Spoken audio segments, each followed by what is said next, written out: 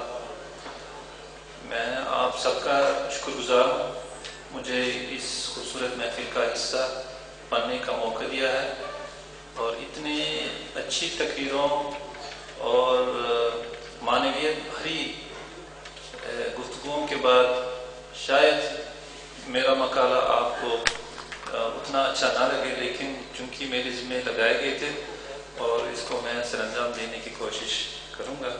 مقالہ زیادہ طویل نہیں ہے اور 2-3 صفحے پر مشتمل ہے، اور آپ حضرات سے گزارش ہے۔ اناطولیہ میں فکری امام ربانی کے اثرات۔ امام ربانی شیخ الہند احمد سرہندی سلسلے نقشبندیہ اور تاریخ تصوف میں ایک اہم مقام رکھتے ہیں۔ عملی اور فکری میدان میں آپ کی صوفیانہ سوچ معاشرے میں موجود اعتقادی اور عملی خرابیوں کی اصلاح کے حوالے سے بہت اہم ہے۔ سلسلے نقشبندیہ کی سرزمین اناطولیہ میں ابتدا اور ترویج امام ربانی سے پہلے عمل میں آئی۔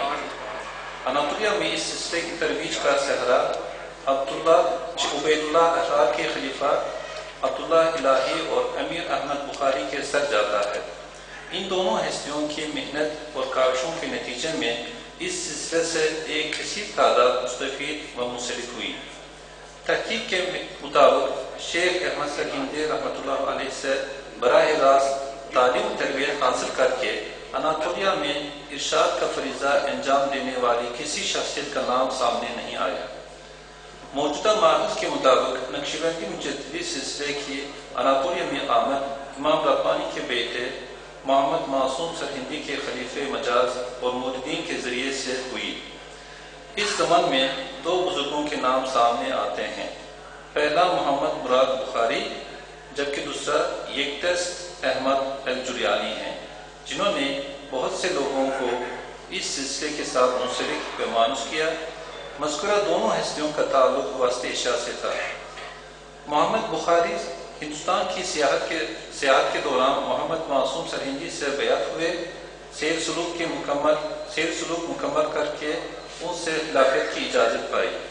مراد بخاری فرض حج کے بعد شیخ الاسلام فیض اللہ افندی کی دعوت پر 1681 میں استنبول تشریف لائے۔ یہاں قیام کے دوران ان کی شہرت سن کر بہت سے لوگ اس نقشبندیہ مجددیہ سلسلے منسلک ہو گئے۔ مراد بخاری نے 1720 میں وفات پائی۔ یکتست احمد الجریانی بھی ہندوستان کی سیاحت کے دوران محمد معصوم سرہندی کے ہاتھ پر بیعت ہو کر نقشبندیہ مجددیہ سلسلے کے اصول و ضوابط اور تعلیمات کے مطابق سیر سلوک مکمل کر کے مجاز خلیفہ بن گئے۔ حج کے ادائیگی کے لیے مکہ گئے اور اپنی وفات تک وہیں پر مقیم رہے۔ ان کی تاریخ وفات 1707 ہے۔ اناطولیہ سے مکہ آنے والے حاجی ان کے ہاتھ پر بیعت ہوتے اور واپس اناطولیہ آ کر ان کی تعلیمات پر عمل کرتے ہوئے اس نقشبندیہ مجددیہ سلسلے کو پھیلنے کا باعث بنتے رہے۔ ان کے چند مخصوص خلیفے بھی رہے ہیں، جن میں محمد سمرقندی، تاتار احمد کریمی اور محمد امین توقاتی مشہور ہیں۔ اناطولیہ میں امام ربانی کے فکری اثرات 18ویں صدی کی تصوفی زندگی میں 2 حوالے سے مرتب ہوئے ہیں۔ پہلے گروہ جو مذکورہ بالا صوفیہ نے امام ربانی کی دینی اور تصوفی تعلیمات جوں کی تون اپنائی اور پھیلائی، جبکہ دوسرے گروہ ان کی تصوفی تعلیمات کو ماحول کے پیش نظر اثر و تشریح کر کے اس پر عمل پیرا ہوتے چلے گئے۔ پہلے گروہ نے اپنے خلقوں میں امام ربانی کے حوالہ جات بہت کثرت سے دیے ہیں۔ مثلا آپ کی طریقت کی امتیازی خصوصیت اصول ضوابط